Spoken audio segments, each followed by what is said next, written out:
Hi everyone. सबसे पहले मैं आपको बता दूं कि जैसे हम लोग की क्लास क्लास में चल रही थी, एक दिन प्रोज मतलब कि एक चैप्टर प्रोज और फिर एक चैप्टर पोएट्री, वैसे ही यहाँ पर भी क्लास कंटिन्यू रहेगी।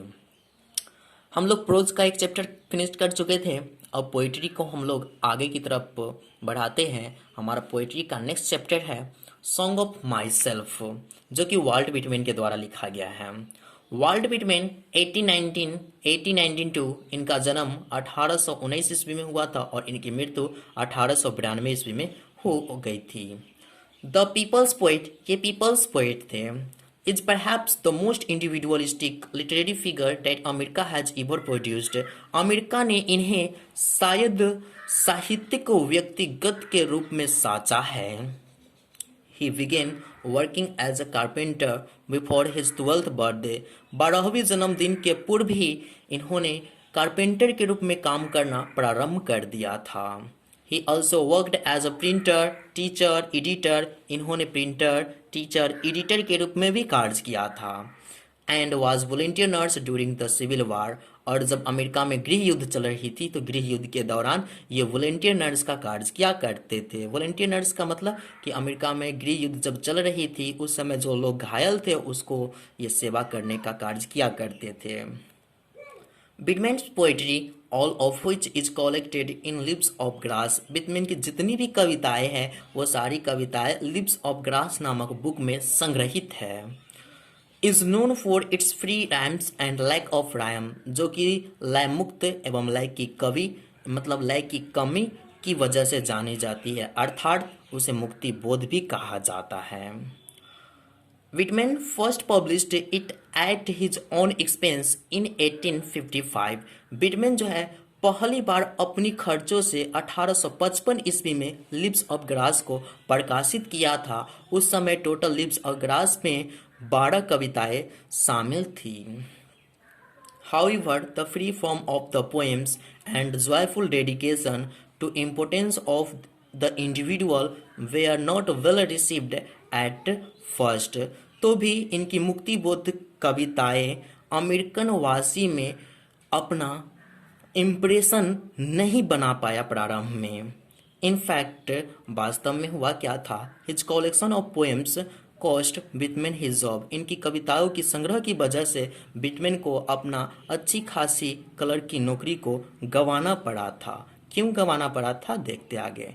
As it was taken to be obscene, क्योंकि इनकी कार्यों में अश्लीलता भरी हुई थी। इसी कारण से अमेरिका में जब यानी कि ये 1855 ईस्वी में जो है अपनी बुक लिप्स ऑफ ग्रास को प्रकाशित किए थे तो उस समय जो है अमेरिकन वासी में इनकी बुक जो है अपना इम्प्रेशन नहीं बना पाया था और यही कारण है जिसकी वजह से बिटमैन को अपना अच्छी खासी क्लर्क का जॉब गंवाना पड़ा था। इन 1881 1881 ईस्वी में आफ्टर मेनी एडिशन, बहुत सारे एडिशन के आने के बाद Leaves of Grass finally found a publisher. Leaves of Grass अंततः एक पब्लिशर को ढूंढ ही लिया था, willing to print it uncensored, जो बिना किसी रुकावट के प्रिंट करने के लिए तैयार हो गया था। Translation of this collection were enthusiastically received in Europe. इनकी संग्रहों का अनुवाद यूरोप में उत्साहवर्धक रूप में स्वीकारा गया। But Whitman remained relatively unappreciated in America. लेकिन बिटमैन अमेरिका में अपेक्षाकृत रूप से अप्रभावित बने हुए रहे थे। It was only after his death, इनके मरने के बाद ही ऐसा संभव था कि he could win appreciation in America, कि अमेरिका में ये अपनी प्रशंसा को जीत सकते थे। कहने का मतलब कि इनकी कामों में जो अश्लीलता भरी हुई थी उस अश्लीलता की वजह से जो है जब पहली बार जो है 1855 ईस्वी में लिप्स ऑफ ग्रास जो है पब्लिश्ड हुई थी तो उस समय अमेरिकन वासी में इनकी कविताएं जो थी वो जो है अपना इम्प्रेशन नहीं बना पाया था। उसके बाद जब जो है दूसरा एडिशन जब पब्लिश्ड हुआ था 1881 ईस्वी में तो उस समय के बाद जो है इनकी जो कविताएं का जो संग्रह था लिप्स ऑफ ग्रास जो है यूरोप में जब गया तो वहाँ पर जो है एकदम उत्साहवर्धक रूप से स्वीकारा गया था। लेकिन अमेरिका में जो है ये अपेक्षाकृत रूप से अप्रभावित बने हुए रहे थे और आगे बताया जाता है कि इनके मरने के बाद ही ऐसा संभव था कि ये अमेरिका में अपनी प्रशंसा को जीत सकते थे। For his original and innovative expression of American individualism, American व्यक्तिगत के अभिवादन में ये अपने वास्तविक परिवर्तनशील स्थान को ये अपने मरने के बाद ही प्राप्त कर सकते थे। His important works include Leaves of Grass and Drum Taps। इनका प्रमुख कार्य जिसमें शामिल है लिव्स ऑफ ग्रास और ड्रम टैप्स, ये इनका प्रमुख कार्य है, इसमें शामिल है। चलिए अब हम लोग चैप्टर को स्टार्ट करेंगे, पोएम को। तो नेक्स्ट वीडियो में हम लोग पोएम को स्टार्ट करेंगे।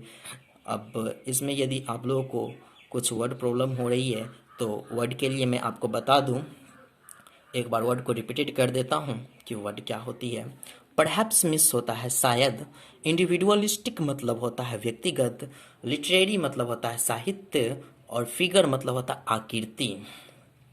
फिर आगे जाते हैं, प्रोड्यूस्ड मतलब होता है उत्पादन करना, जन्म देना, बिगिन मतलब होता है लगा मतलब प्रारंभ हुआ, या फिर एडिटर मतलब होता है संपादक, वॉलंटियर्स मतलब होता है स्वयंसेवक, ड्यूरिंग मतलब होता है के दौरान, सिविल वार मतलब होता है गृह युद्ध, और कलेक्टेड मतलब होता है संग्रहित किया गया, रैम्स मतलब होता है लय, पब्लिश्ड मतलब प्रकाशित किया गया, एक्सपेंस मतलब होता है व्यय या खर्च, हाउएवर मतलब होता है तो भी, जॉयफुल मतलब होता है आनंद, डेडिकेशन मतलब होता है संपन्नता, इंडिविजुअल मतलब होता है व्यक्तिगत, रिसीव्ड मतलब प्राप्त किया गया, कलेक्शन मतलब संग्रह, ऑब्सेंस मतलब होता है अश्लील, फाइनली मतलब होता है अंततः, फाउंड मतलब पाया गया, विलिंग मतलब तैयार, अनसेंसर्ड मतलब बिना किसी रुकावट के, एंथुसिकली मतलब उत्साह, रिसीव्ड मतलब प्राप्त किया गया, रिमेंड मतलब बने हुए रहा, रिलेटिवली मतलब अपेक्षाकृत रूप से, अनअप्रिसिएटेड अप्रभावित, अप्रिसिएशन प्रशंसा, ओरिजिनल वास्तविक, इनोवेटिव इनोवेटिव ओरिजिनल मतलब कि वास्तविक। और फिर आगे चलते हैं हम लोग, तो आगे देखते हैं कि इनोवेटिव और एक्सप्रेशन का मतलब होता है अभिव्यक्ति, इंडिविजुअलिज्म का मतलब होता है व्यक्तिवाद, और इनोवेटिव का मतलब होता है परिवर्तनीय, इम्पोर्टेंट का मतलब प्रमुख, इंक्लूड मतलब शामिल। तो इस तरह से हम लोग देखते हैं वर्ड को। और ये तो लिप्स ऑफ ग्रास ये इनकी बुक के नाम है, और ये ड्रम टैप्स ये भी इनका बुक का नाम है। तो चैप्टर को अब हम लोग अगले वीडियो में देखेंगे। Thank you for watching this video.